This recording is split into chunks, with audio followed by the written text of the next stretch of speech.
My moms or caregiver, dad, grandparents, welcome. If you're new here, my name is Natalie and I am a speech language pathologist. I'm assuming if you got this link, you're either one of the families I work with or you're just trying to figure out more about guiding AAC in your everyday routines.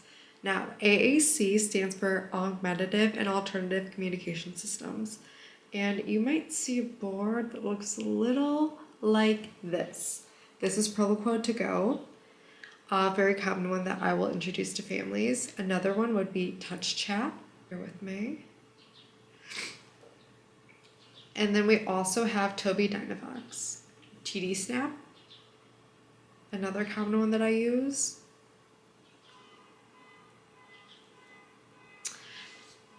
I'm in Chicago, so bear with me. Go. And Lamp Words for Life is another one that I'll commonly see.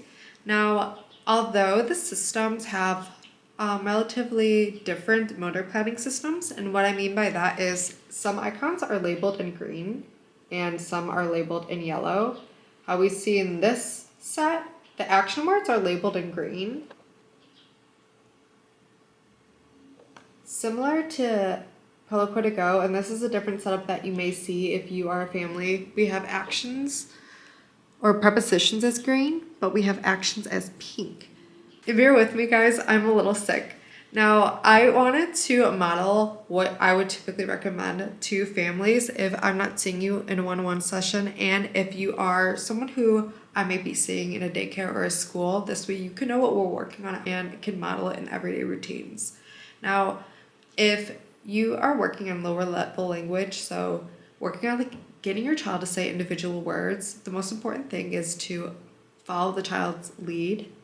And you also want to make sure that you are being able to model words in a ton of different situations to help that child kind of click like, oh wow, mom always says open when she's reaching for the door, and we're able to open and walk through it. Following the child's lead requires you to look, listen, learn, and let them lead. So we want to see what the child is interested in. It's the easiest to integrate language learning opportunities when we're participating in something that's really motivational. So a lot of the times I'll start with like, hey mom, what is your child's favorite thing to do?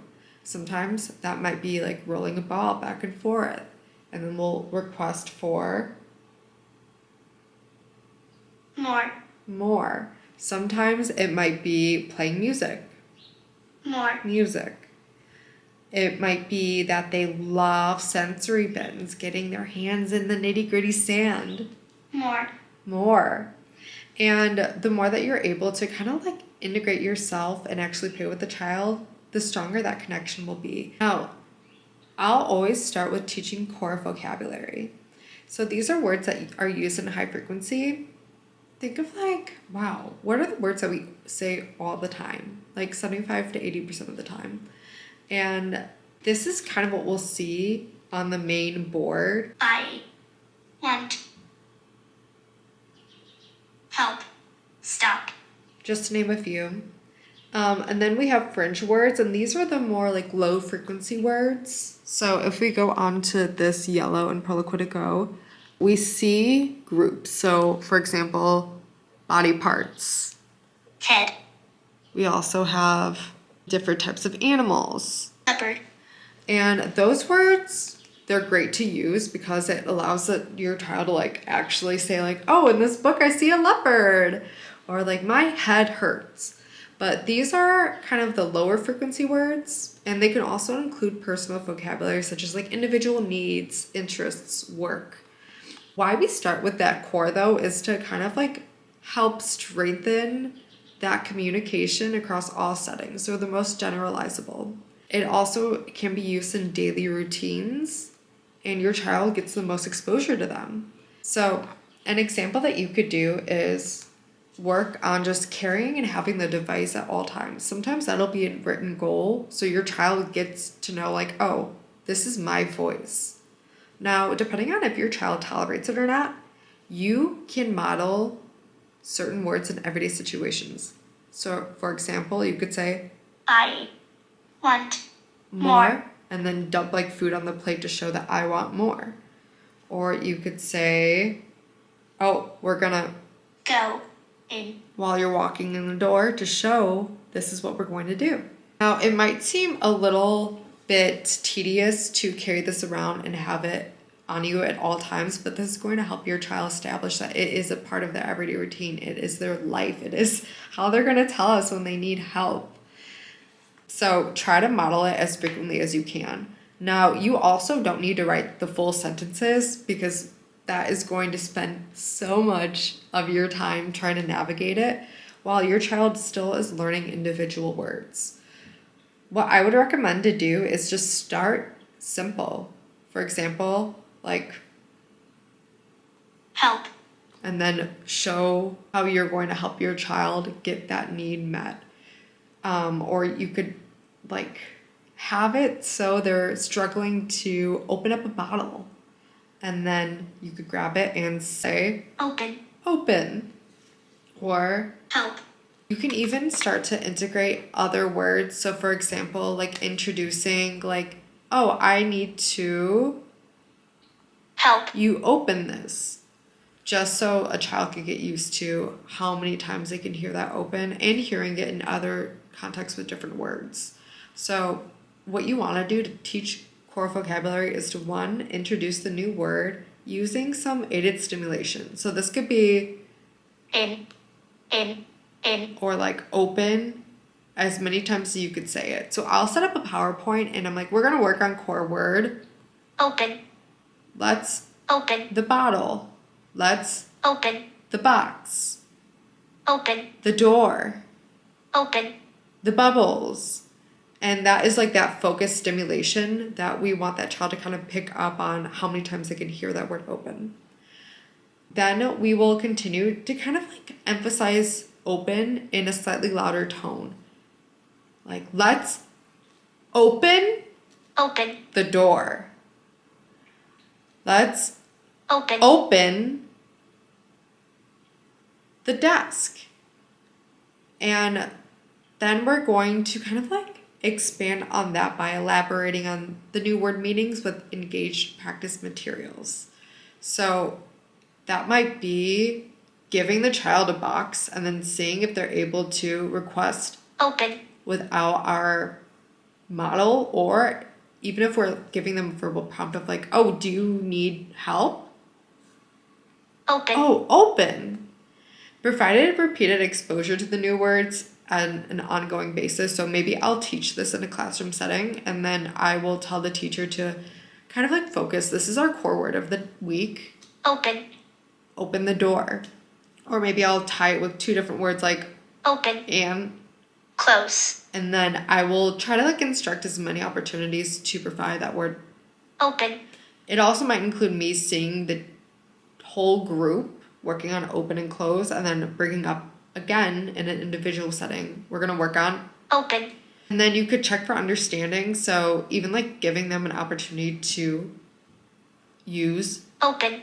open, like giving them a bottle and watching them like kind of need to request for help, and then give them the iPad like, oh, do you want to Open. that? And then see if they could go for it. Open. Open. I have a couple PowerPoints and I will be kind of bringing those up to families and sharing those lists as we go. But the biggest things that I think would be very beneficial for a caregiver to have is just to keep the iPad around in everyday situations. You don't have to instruct them to like Try. Send. click on it themselves, but you could just openly model without the expectation that your child has to produce it. It's kind of giving that low pressure environment, but allowing them to kind of pick up on the models that you're giving. You can also allow what we call presumed competency, and with that is we want to assume that your child is selecting the word that they want to say. So you might go all of a sudden and hear a word that you've never heard. So let's go to, let's say, Map. and you're like, we've never played with a map before. You could pull up a map or try to find something similar to a map and show them that this is what you're requesting. Or if you're seeing that they are saying Close. when they mean open, you could show them what it means to close and assume that that's what they're asking for. And then model like, oh, Open. open. Sometimes in some situations, and this is where presuming competency can be a little difficult to follow through, if your child actually needs help or we're considering their safety or they're about to have a meltdown, that's when kind of language goes out the door regardless. So it's important that we still model without the expectation that they're going to imitate that and just model it correctly. So if they are selecting Play. Play. which is right next to help, and you see that they're struggling or like they're about to have a full-blown meltdown, Help. you can model help and then help them tie their shoe or help them regulate themselves as needed. As we're working on an AAC system that fits you best, we can also integrate some of their favorite activities into their communication systems. And this could be any kind of like sensory need that they may have. Let's say they have a blanket that they love, or they have like a calming corner that we don't see on the sensory page of the iPad. We can make sure that they have that readily available to request. This way they don't have any more meltdowns because they're not able to request that want or that need. And it kind of improves communication between the two of you. And it kind of further helps this kid understand that like, hey, this is my device and it's fully customizable to me and my potential. I hope you took a lot from this conversation. I'll be uploading more videos to help support you and your family. AAC is such a wonderful thing, and I think a lot of families may be a little bit afraid to integrate it into their everyday routines, but what it's been shown is that it can improve their verbal language skills. It helps with early literacy skills because you see exactly how the word is spelled underneath it. And I like it because when it comes to that receptive language skill, that understanding of words and language, you have the picture tied to it, so it kind of strengthens your understanding regardless. I'm excited to help your child work on this, so feel free to tune in. I'll put some of my PowerPoints in the link below, and I'll see you guys next time. Okay?